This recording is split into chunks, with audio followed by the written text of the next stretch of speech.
war-saxaafadeed shirweynaha kashifaadda musuqmaasuqa dhaca iyo boobka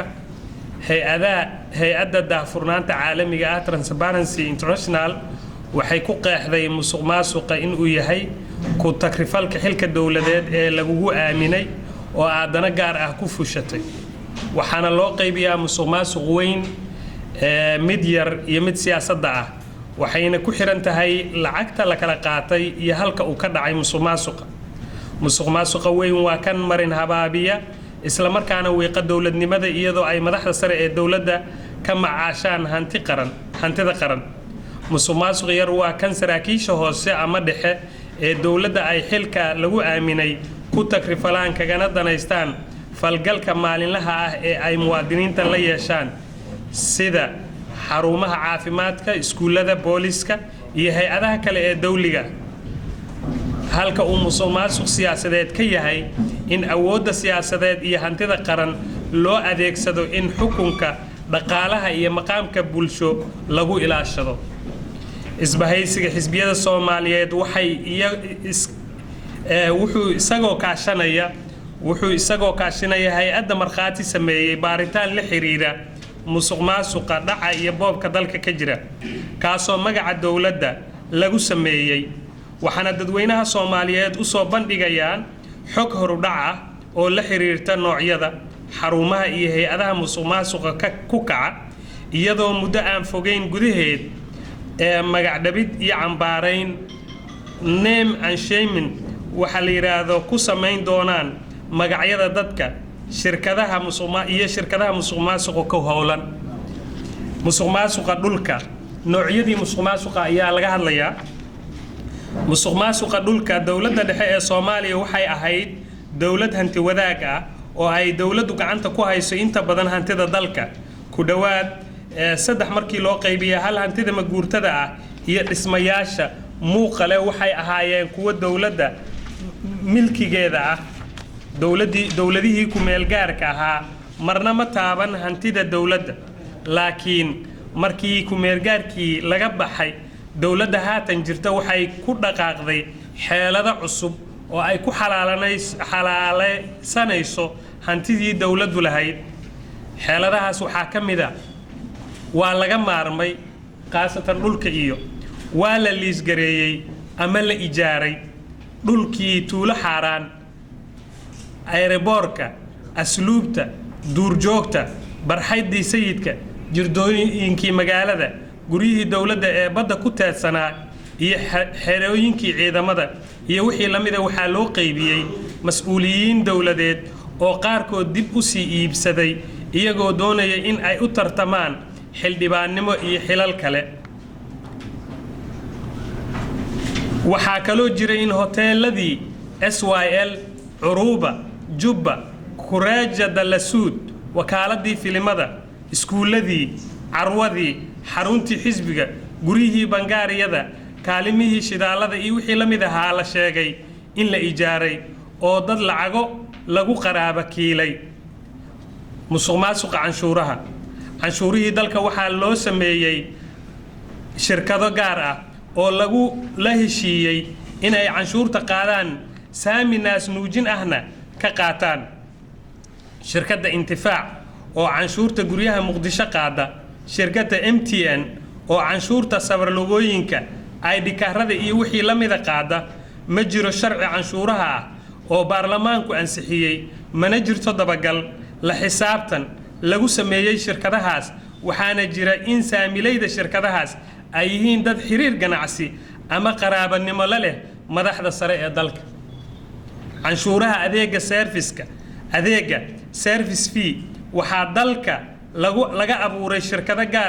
gaar loo leeyahay oo inta badan ay qaybo ka yihiin madaxda sare ee dawladda dad ehel iyo qaraabo la ah iyo kuwa ganacsi shirkad kula ah oo lacago khidmo ah ka qaata dadweynaha iyagoon wax adeeg ah siinin tusaale ahaan khidmadda lagu magacaabo canshuurta beriga oo tarismataalaha road taxiska waxa loo yaqaano taargooyinka liisanka gawaarida fiisayaasha dalku galka ah ID kaarka iyo baasaboorka dhammaantood wax sharci ah laguma bixin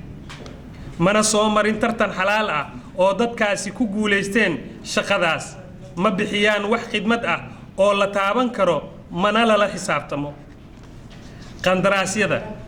qandaraasyada laguma bixiyo tartan hufan oo xalaal ah waxa intooda badan lagu naasnuujiyaa dad xigta ah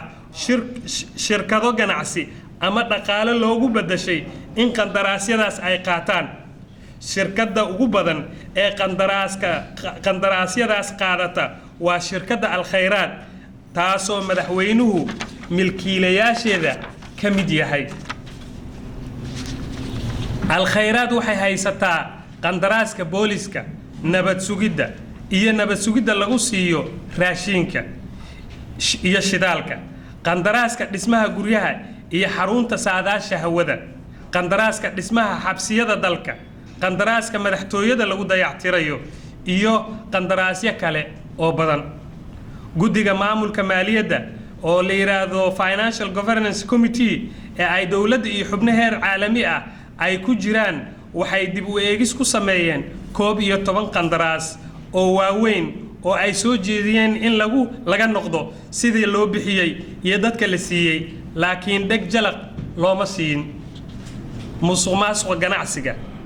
dekadda Muqdisho waxay xirneed maalmihii la soo dhaafay iyadoo ay ganacsatadu ka cawdeen canshuur iyo khidmad kordhin gaartay alaabta ka soo degta Boosaaso ee Jowhar timaade in ay ka raqiisan tahay tan Xamar timaado ee Jowhar la geeyo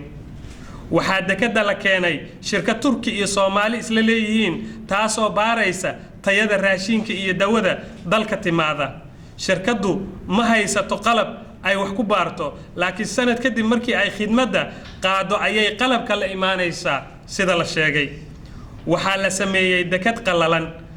container kasta oo ganacsi ee dekadda ka soo baxa waxa qasab ah in la soo marsiiyo dekadda qalalan ama dekadda bariga dekad la yiraahdo airportka dhinaciisa ku taalo waa in la soo marsiiyo dekadda qalalan iyadoo laga qaadi doono khidmad lacag ah taasoo ka dhigan midda adduunka ugu qaalisan waxa sidoo kale la sameeyay airportka qalalan oo la doonayo in khidmad laga qaado ruux kasta oo dalka ka dhoofaya laguna baaro xarun ku taalo jidka airportka inta uusan dhoofin taasoo ayna qayb ka noqonaysa naas nuujinta dad xigta la ah madaxda dalka waxa ka nabad gelin kooxahan macaasdoonka ah gaadiidka ay ugu yar tahay bajaajka oo si maalinle ah lacago aan ku xaroon bangiga laga qaato musuqmaasuqa sahay safar iyo kan lagu hayo ciidanka xooga dalka Soomaaliyeed shirkad gaar loo leeyahay ayaa maamusha saadka ciidanka shirkadaas waxay bangiga dhexe bishii ka qaadataa 1 milyan iyo bar dollar oo kaash ah ma jirto xisaab celin ama macaamil warqadeed ee qarashayntaas la xiriirta sahay safar waxa ugu badan ee madaxda dalka ay lacagaha kaashka ah qasnada dawladda uga qaataan halkii safar madaxweynuhu wuxuu qaataa 100,000 oo dollar halka uu ra'iisul wasaaraha Soomaaliya uu ka qaato qasnada dawladda 40,000 oo dollar oo aysan ku jirin wax xisaab celin ah oo la keenayo canshuur dhaafka iyo xatooyada hoose canshuur dhaaf waa xeelad dadka lagu dhaco si shirkadaha ganacsiga ay canshuurta uga baxsadaan ama uga dhuntaan waxay ku soo qorayaan ganacsigooda in uu samafal yahay ama hanti dawladeed tahay waxay taas ku helayaan canshuur dhaaf iyagoo laaluushiinaya cidda arrinkaas u fududaysay lacagtii laga dhacay bangiga dhexe waxay soo ifbaxday in ay jiraan lacago si bareer ah khasnada dawladda looga qaato waxaa kaloo jira in lacag kasta oo bangiga dhexe ka baxayso khidmad soo bixin ah laga qaato gabagabadii musuqmaasuqa dhaca iyo boobka hantida guud iyo tan gaar ahaaneed waxay ka mid noqotay nolosha madaxda dalkeena ayadoo wasiirada qaarkood saraakiisha yaryar ciidamada iyo agaasimo waaxeedyada ay dhisanayaan guryaha ugu dhaadheer qaarkoodna ay leeyihiin ganacsiyo waaweyn ayadoo aysan muuqan sharci iyo isla xisaabtan laga baqanayo dhanka kalena aysan madax وحسابين كرتا أو أيجو بأيهين قعمة وسقليال isbahaysiga xisbiyada Soomaaliyeed wuxuu dadka Soomaaliyeed iyo hay'adaha caalamiga ah ee ku shaqada leh baaritaanada musuqmaasuqa dhaca hantida guud ugu baaqaya in baaraan dhacdooyinka aan sare ku soo sheegnay ayadoo isbahaysiga xisbiyada siyaasaddu uu gacan siin doono cid kasta oo arrimahaas isku hawlaysa isla markaana lala xisaabtamo dadka lagu yeesho tuugnimadaas dadweynaha iyo ganacsatada Soomaaliyeed waxaan ugu baaqaynaa inaysan gadan ama kira dheer kiraysan dhulka dawladda oo aysan qayb ka noqon xatooyada dhulka danta guud gaar ahaan waqtigan doorashooyinka lagu jiro ayadoo dhulkaasi marnaba uusan ku xalaaloobi doonin warqad kasta oo loo sameeysto waxaan soo jeedinaynaa in la xisaabiyo wasiirada taliyaasha ciidamada iyo madaxda kale ee shahaadatu zuurka samaynaysa ama samaysay kuwaasoo qoraya warqado ay ku sheegeen in dhulkaas laga maarmay isbahaysiga xisbiyadu wuxuu dib u soo celin doonaa dhammaan dhulka dawladda lahayd ee sida sharci darrada ah loo gatay ama loo bixiyay wuxuuna dhulkaas u aqoonsan yahay dhul ummadda Soomaaliyeed ay wada leeyihiin wabillahi tawfiiq dhamaad